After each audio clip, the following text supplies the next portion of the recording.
আসসালামু আলাইকুম, আশা করি সকালে ভালো আছেন। আজকে আমরা মুখে মুখে কীভাবে যোগ করতে হয় সেটা শিখব এবং পরে কীভাবে এটা করতে হয় সেটা আমরা আপনাদেরকে জানাবো। চলেন আমরা দেখি। এখানে কত আছে? 435 যোগ 42 যোগ 220। এখানে 400, 200, 600, 630, 70, 90, 697, 697। চলেন এটা আমরা কীভাবে করছি সেটা একটু দেখি। প্রথমত আমরা সবসময় চেষ্টা করব যে 10, 20, 50, 100, 200, 300 এরকম, মানে শূন্যর সাথে 10, 20 এরকম একটা কিছু নিয়ে আসার চেষ্টা করব যেন আমাদের যোগ করতে সহজ হয়। যেমন এখানে দেখেন কি আছে? 435। 435 না লিখে আমরা লিখবো কি? মনে মনে ভাববো কত? 400। এখানে কত নিব? 200। এটা একটা অংশ নিলাম। আর একটা ছোটো ছোটো অংশ নিই। এখানে 35 আছে, আমরা নিলাম 30। এখানে নিলাম হচ্ছে 40। এখান থেকে নিলাম 20। পরে এখানে বাকি থাকে কত? 5। আর ওইখানে বাকি থাকে কত? 2। তাহলে করি 400 আর 200 কত? 600 যোগ 30, 70, 90 আর 5, 7 এই হলো 697।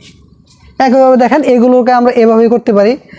যেমন এখানে কত আছে? 441, 302, 121। তাহলে কী করতে পারি? 500 আর 300, 800, 800 আর 100 কত? 900, 940, 960, 964, 964। যেমন দেখেন তাহলে এটা কীভাবে আমরা চিন্তা করতে পারি? যেমন এখানে এইভাবে লিখতে পারি যে 500 আর হচ্ছে 302 রেখে করতে পারি 300 যোগ ওইখানে 121 আছে, আমরা লিখলাম 100 বড় আগে বড় ছোটো ছোটো করে 40। এখানে কত আছে? এখানে তো আমরা ছোটো ইয়া নাই, এখানে হচ্ছে 20। আর এখানে আছে 1, 3 আর হইলো 1, 4। আচ্ছা একটু ছোটো ছোটো লিখি। তাহলে কী কী আছে? 1, এখানে আছে 2, এখানে আছে 1। তাহলে 500, 700 আর 100 কত? 940 আর হচ্ছে 20, 60 আর হচ্ছে 4 এই হলো 964।